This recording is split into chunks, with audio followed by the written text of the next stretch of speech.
All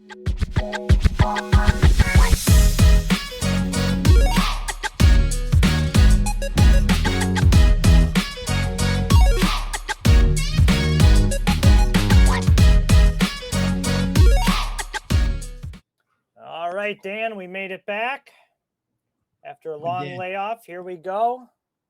I wanted to do the show, but you kept, you weren't showing up. I don't even remember what happened. I don't remember why we didn't do it. I know we were on we're vacation. Here now. Yeah, well, okay. We're on vacation. Then you bailed on me, and here we are. So I didn't really bail on you. You just did the show yourself because you felt you were better than me.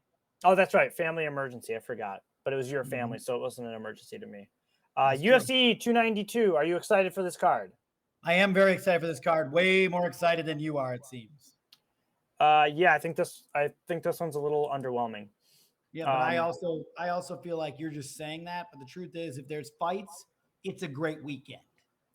Well, I agree with that, but there are too many fights, I think. But yeah, but my favorite fighter is on this card. Like my favorite guy, Marlon Chito Vera. Well, I do love Chito Vera, but I was. Oh, it's not. It's not. Well, in this case, I just love watching RoboCop. When that guy hits somebody, it's like a truck. Except for the one time against Ferrara, but other than that, yeah. When we went heavy on him, right? We went so heavy on that. Well, we saw him knock a guy out cold after having his whole face opened up. Yeah, for sure, dude. That Chidi fight was sick. All right, let's get to that later. Though first, we're going to start out with Moroz versus Karine Silva. What are you leaning here? There's no question you go with Silva. You never go against the Silva. Well, guess what I'm doing today? I'm going against the Silva because that's stupid. Listen, if you're playing DraftKings, she's a solid pick. 7,900, women's MMA, anything can happen, right? It's actually like she's a slight favorite at plus 130, or a slight underdog at plus 130, Moroz. And here's another thing, and I know this is way too far back. They fought 9 years ago. Oh, 9 years ago? I know. Dude, I don't look at more than 3 years, but they fought 9 years ago, and Silva lost in the first round by armbar. Okay. I know she's on a nice win streak, but against who? Okay. Against who? There's nothing for me to say. That's your pick. My pick is Silva. You never go against Silva. But okay, I understand what you're saying, but Moroz, like, she lost to Jennifer Maia. Okay, right? She beats Agapova. Okay. She beats Bueno Silva. That's a good win now. She just beat Holly Holm, right? Yeah. Like, that's a solid win, dude. I don't know. This is my dog, like my biggest dog pick. All right, good. Well, you're here to fail. Let's see. I just want to make sure that Bueno Silva, yeah, she did beat Holly Holm. Okay. So we're split already. You're going Silva. I'm going Moroz. This is true. Here's the other thing is Silva doesn't get out of, like, only gone to decision once. Yeah, I know. Silva's going to submit her. Okay. So you're saying, look at this. Only gone to decision once. She wins by KO. She wins by submission. She's also been finished. Okay. But Moroz, I hope I'm saying that name right. Never finished. Never. She's lost by decision. Well, you're talking about a girl who never goes to decision and a girl that's never been finished. Like, yeah, you see, it doesn't matter. It doesn't matter. This is going to be a finish, and it'll be in the second round. All right, I'm taking a Moroz decision. I think she grinds her out. Great job. Hope you're right, because you're not. Well, she's on a lot of my teams, so I hope she is. So I hope she does. There you go. All right, moving up the card, we got Andrea Lee versus Natalia Silva. Well, let's not be dumb here. We know who I'm picking. Let's go with Silva. We're going by decision in this one. All right. I agree. Silva should win. I watched her fight. Who did I watch? Against Jazz Davicius. And, oh, she looked good. She looked real good. She had a little trouble getting controlled against the cage, but she didn't stay there too long. And I'm a big Andrea Lee fan. I think she beat Macy Barber last time they fought. But it went Barber's way. But I really like Andrea Lee. I think she's always live for something. But Silva's looked really good, and I'm gonna ride that hype train. We're both going Silva here. Both going Silva. All right. Up the card, we got Meerschaert versus Petroski. Why don't you take that one? Petroski, no question, and it's a KO. I am going to agree. Petroski, I think, also finishes him. And, GM3 is always live for a crazy submission or something. But I think, like, I watched him against Joe Pfeiffer. I think this is going to be a little similar to that. And I think Petroski is just going to control him and do what he wants. And it's going to be game over. So we're going. I think Petroski's on the up. I mean, he's minus 240. He's 9-1. I really think he's someone to look out for here really soon. I've faded him a few times, and or once I faded him against Maximov, and man, that was a mistake. I bought into the hype of Maximov, the Diaz's guy. Yeah. But since then, he beats Maximov. Not to mention he has a win over Phil Hawes in Fury Pro. That's pretty good. But wins over Maximov. Wellington Turman, that's a grappling match against OSP, but I'm taking Petroski as well. He's got all the uptick and Meerschaert's going downward. Next, we're going into one of the finals for the Tough Championship. We've got Cody Gibson against Katona. What do you got on this one? Honestly, this was one of the hardest fights for me to actually find anything on. I couldn't find any of the old fights for Brave and stuff on UFC. Yeah. So I basically looked at, I don't even remember what I looked at here. I think I went Katona. I just don't like Cody Gibson for some reason. Okay. I'm actually going Gibson on this one. I think he's got a little bit more power. I think he survives it. I think it ends in the third round. It definitely leans towards most people thinking Katona. But just something tells me Gibson's going to pull this out. I don't know why. I don't think it's going to be a decision. I think he's going to catch him. Well, let's see how does Gibson usually finish fights? Gibson, 7-0 KOs. He also 4-4 by submission, 8-4 by decision. Yeah, I can see it. He's 1-3 in the UFC before he got cut. Brad Katona, what did he do? He was 2-2 in the UFC. Like, kind of surprising. He with a loss to Moroz. So, I mean, imagine getting into the UFC, winning your first match, then you fight Moroz, lose that. Hunters are okay. That's understandable. Like, that's not a good loss, but I'm going Brad Katona, and I don't know how he gets it done. I'll just go straight money line. There's no odds on that fight there yet. Moving up, we've got Austin Hubbard and Holobraugh. That's how I'm going to say the name. Holobraugh is going to win this by KO. You're not going to agree with me. I know it. No chance. Austin. Listen, I watched Holobraugh. Who did I watch him against? Thiago Moises. Because I was like, Thiago Moises decision. Let's see how he looked. And he did have some good moments in that fight. But looking at it, he was wild. He was wild in that fight. Swinging wild. I don't like that. Austin Hubbard is more calculated. I watched him against Vince Pichel, and that was a close fight. And then here's the other thing. Like, he was straight down the middle punches, good wrestler. Holobraugh in his match against Moises was accepting being on the ground, and Hubbard will hold him there. Here's the funny thing I saw, though, about these two fighters is who their losses are to. So you got Holobraugh comes into the UFC, loses to Barcelos, who's good, not bad. Shane Burgos, Thiago Moises. Okay, that's pretty tough, right? Yeah. And then you look over at Austin Hubbard. He comes in there. He does okay. He loses to Mark Madsen, Joe Selecki, Vince Pichel. Like, those are pretty good guys in the UFC, and like.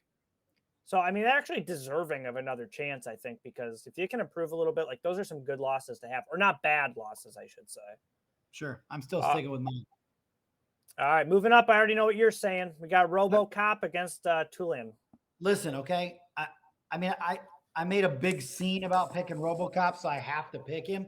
But I will tell you, this is one of these fights where there is a possibility that he could get knocked out. And when he fought Ferrara, that was the first time that I really saw somebody I thought was untouchable get just knocked out cold. I don't think that's the case here. I think Rodrigues is just too powerful, and I think he learned from that. So I am picking him here, and I'm picking him KO, and I'm picking him first round. I just think he is on a whole other level now. But there is some fear because I know he does have some power in Tulin. Well, I wouldn't say he looked untouchable until then because that Chidi fight was almost stopped. It should have been stopped because of that cut over his eye. Why? Because you could see his brain? Yeah, for sure. But he came back, beat Chidi. He's a monster. I would have been passed out cold. He is a monster. I think both guys are live for a KO. I mean, I honestly see, I feel like this is where they tell you like, oh, bet inside the distance, bet inside the distance. And this is the one that ends up going to decision somehow, No chance this guy goes to decision. But that's what we always say. There's always that one fight where you're like, oh, there's no way. But I'm going to say Rodrigues as well. I do think if you're making DraftKings teams, throw a team with Dennis in there because he could catch him. And when he gets mad, he throws. So let's see. Moving up, Weidman versus Brad Tavares. What did you think about this? Tavares comes through on this one. He got exposed in a bad way against Silva last time. He has to want to prepare and showcase what he can do. I think he comes back and knocks him out. I do. It's going to be a closer fight than people think. I mean, Weidman's a legend, but I don't see him losing this fight again. Otherwise, he's got to start making some career decisions. Well, I don't think he can lose this fight. I'm also going Brad Tavares. I watched his fight against Bruno Silva, and he got caught. But before that, I watched his fight against Dricus Duplessis. Sorry, and he looked pretty good. He had moments in that. I mean, DDP like threw him on top of him for the first round, so that helped. But he had good moments. He could have won that fight if he would have picked it up. Bruno Silva, he looked good, but he got caught. But here's the main thing. I watched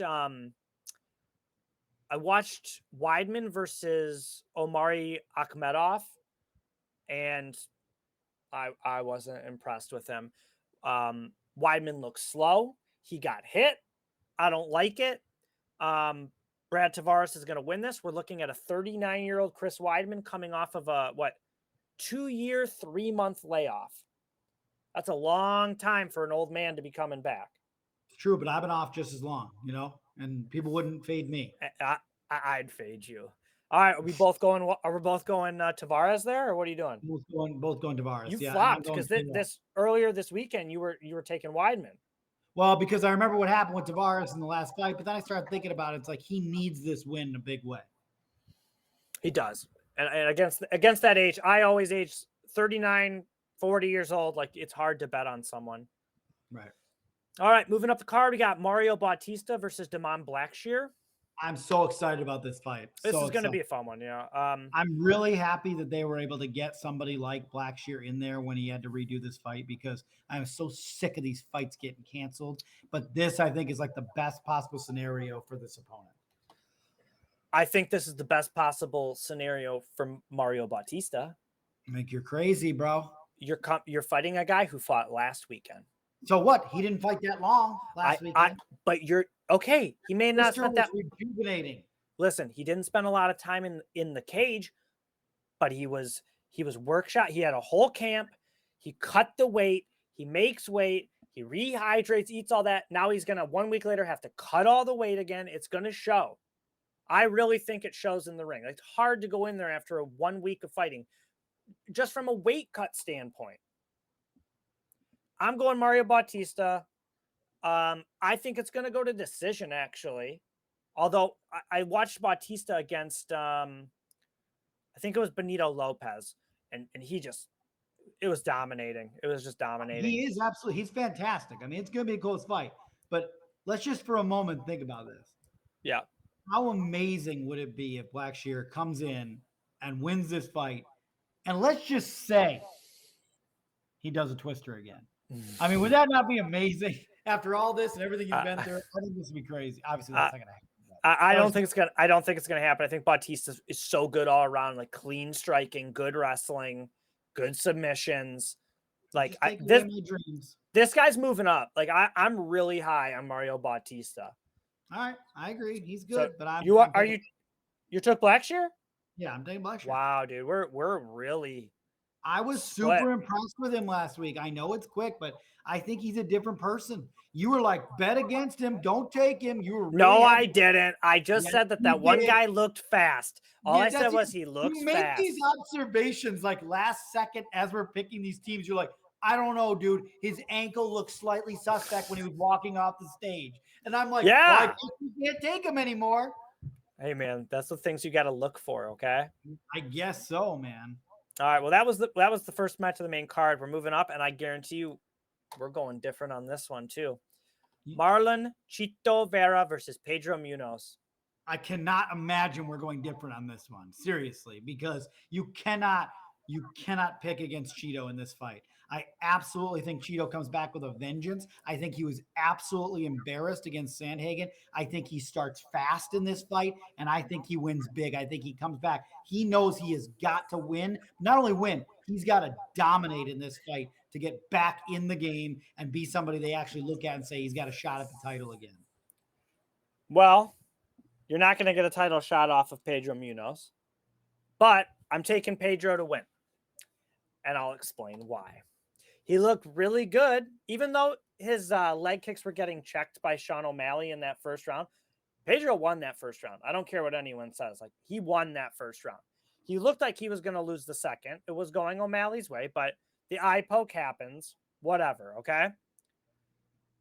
He should have beaten Frankie Edgar. I remember watching that live thinking there's no way Frankie Edgar won that fight, and they gave it to him. Beat Chris Gutierrez. Those losses to Dominic Cruz and Jose Aldo are tough, but good matches. I think there's different levels. I think Marlon Vera, look at his last few wins, okay? So Sandhagen, first of all, that was a split decision. Were Sandhagen? Yeah, whoever that judge was should be banned, because I don't know how you could give anyone. No. Yeah, like, you should be banned. That was. There's no way. I'll tell you one thing. I'd like Sandhagen to be banned from fighting. If I have to watch another one of those fights where he has to lay on top of somebody. Well, apparently his elbow was broken. So who cares? Just get up and walk out of the ring, man. I can't take it anymore. It was really boring. Okay, but Marlon Vera, Dominic Cruz, that was a close match until he kicked him in the face. All right. You realize what you just said?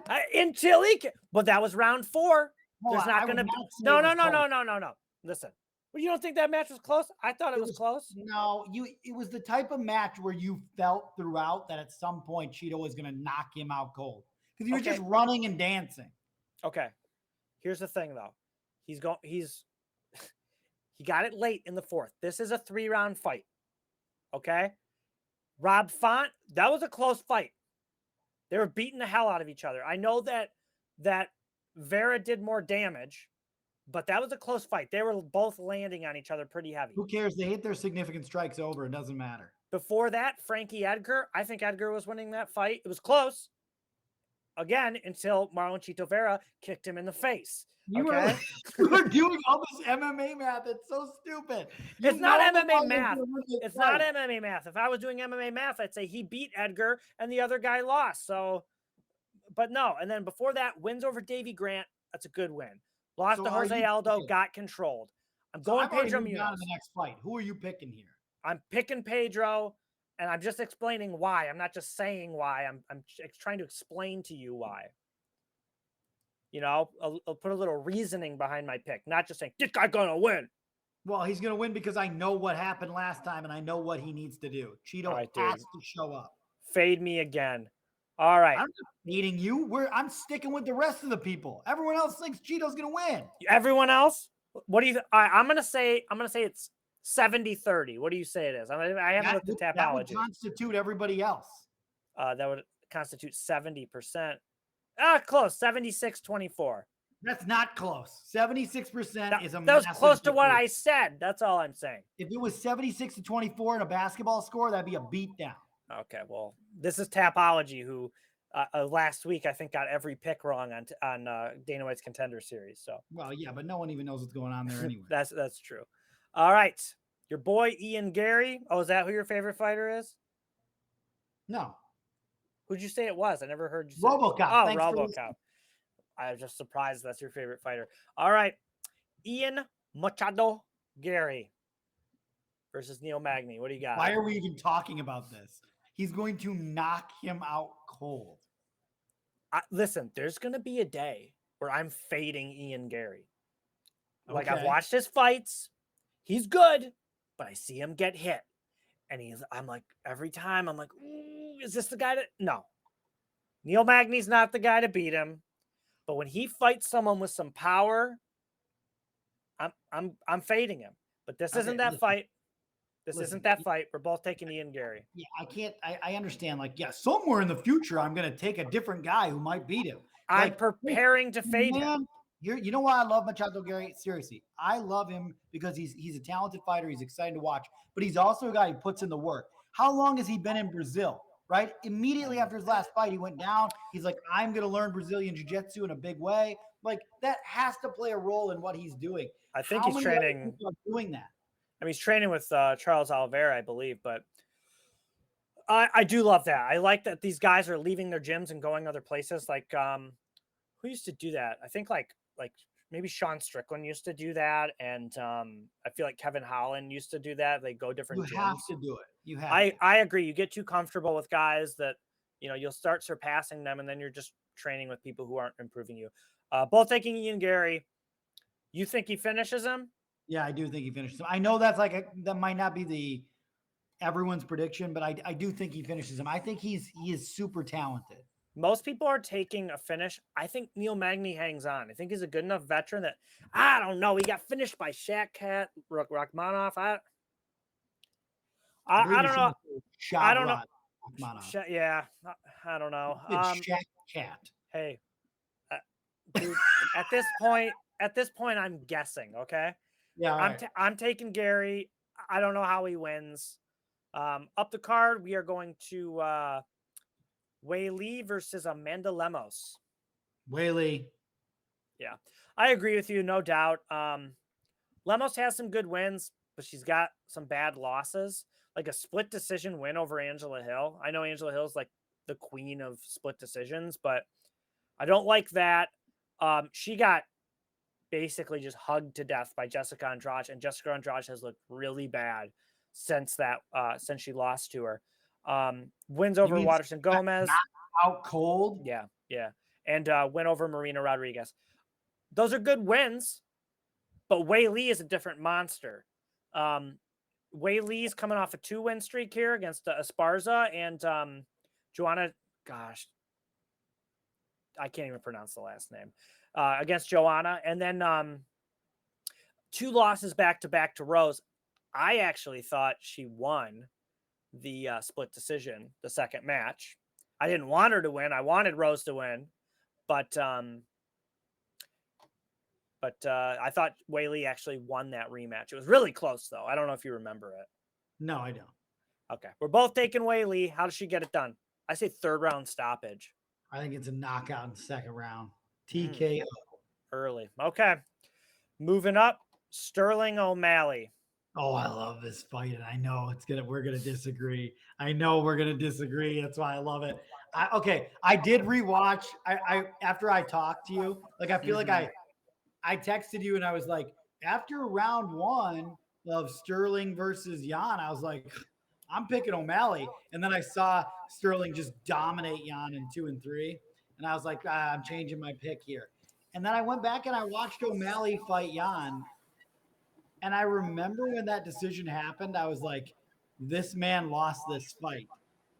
And I rewatched it and I was like, this man lost this fight. Mm-hmm. I didn't even need to rewatch it. That decision was okay, the UFC wants this guy to win kind of thing. That was a robbery. Yeah, that it was definitely 1-1. And then, yeah, it was a robbery. Okay, Jan won that fight. I'm not even going to try to argue it. I think but it was here's 2-1. the thing. Okay, but do you believe that the UFC wants Sean O'Malley to win? Yeah, but in a championship fight, that's going to be tough, especially if Sterling like totally dominates him on the top. Well, that's going to be the difference is if Sterling dominates him. I think he does. I think he's going to control him.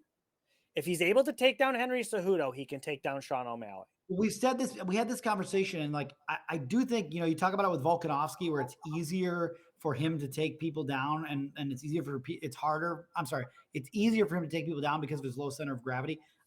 I do think it's going to be interesting to see if Sterling can take him down as easily. Like, O'Malley's got a decent takedown defense, but also he's good at getting up. I don't know that he can hold him down. Well, we're gonna see. I think if from a DraftKings perspective, what is he at? He's like 8,900 for Sterling or something like that. I feel like as far as the odds go, he's like minus 250. So 8,900 with this card, you got a lot of good guys that are expensive too.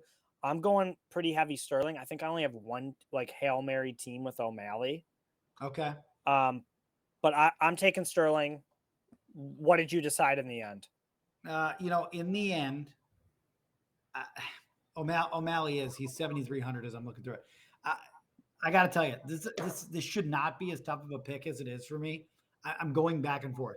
When you watch the way that Sterling dominates on top, the way he immediately sinks that leg in and just holds people down, you could just see a world where he just suffocates him. But I deep down gotta think the UFC wants this. I don't know that he's ever been hit by anybody that can hit like O'Malley can. I think O'Malley absolutely has done nothing in the camp but train to defend against these takedowns and then defend that if he gets taken down, he got to get up. There's one difference between watching Sterling face Jan and watch him face O'Malley. Jan has very little neck. O'Malley's got a big neck, and that scares me. And not a big fat head. No, I think O'Malley wins this fight. I don't know. You just said he has a long neck. You're talking. You know what I think it is? I think you want him to win this fight. No. I think they want him to win. I think he's a talented fighter. I think he hits him the right place and knocks him out. I think there's a distinct possibility that Sterling is dominating the fight, and in the end, 5th round, he hits him with the right punch or kick or something and knocks him out. That's the only chance. That's something else to remember is that Sean O'Malley has never fought 5 rounds. Yeah, but he smokes a lot, so he's fine. Yeah, I know. All right, that's it for this card. Real quick, let's talk about some fight news that got announced with Kevin Holland and JDM. What do you think about that? Yeah, you're like adamantly against that. You're like so upset about it. I think that's great. Yes, many times. Yeah, you wrote. Why was I? What? You had some sort of weird like emoji response. I don't know. I was doing something. I don't send emojis. I don't even know how to send emojis. What did you say? Hold on. Let me look. I can't find it now. You said, I guess I misread it. You said, I thought you wrote boo, but you wrote bro. Which is That's a good fight, man. Who are you taking in that fight? I think you got it. Well, I don't know. After Jack's last performance, who the heck knows if Kevin wrestles him, he's dead. But in this case, I got Kevin won't wrestle him. Why? He's not going to wrestle him. Holland's not a wrestler. He wants to stand and bang. Last time he fought Stephen Wonderboy Thompson, they had an agreement. But that didn't go well, so he started wrestling last time. Listen, that's going to be a stand-up fight. I'm taking Wonderboy. I'm taking Kevin Holland, and I think Holland finishes him. You pick Holland every fight, dude. You love him. I do love Kevin Holland. All right, that's it. We got to go. What? I do want to say something. So I went to Bellator 298 this week, right? Yeah. Or last week. And I got to tell you, my first time in person, 17 fight card. It was awesome to be next to the families. I've told you this story before. Like, literally, we were sitting next to Dalton Rasta's family, and he's number 4, and he's undefeated, and he looks just like he's going to crush the guy. And so I'm asking the family, I'm like, all right, how's he going to do it? Is he going to win? Absolutely. KO. Just take it. I'm like, let's go. Take it to the bank. And he just got dominated in that fight. I have never seen somebody who continuously tries to take somebody down when they can't. And then every time that they punch, they're winning. What is it with people who just can't break out of their game plan? I'll tell you what it is. It's low fight IQ, and it's also they're so tired. It's like when these guys are fighting and they're having success on the feet, and then they just go in for the hug. They're so exhausted that they don't realize that they can finish the fight if they can just, 15 more seconds of punches there. They just hold on to the guy. But we're getting off topic. We'll save it for another show. Wait, we aren't. I have more time. I just want to say that where I was going with that is that there is nothing like being in person for a card. Nothing. I mean, I love watching it on TV. I love talking about it here. There is nothing like it. When you stand up because a guy is losing and his parents are next to you on the other side because he KOs the guy, there is nothing like it. And I had such a great time just because of it. This is the greatest sport on earth. There's no question about it. I agree with that. So, all right, we'll see you next week. 2 fantasy idiots. Let's go, boys. Let's do it.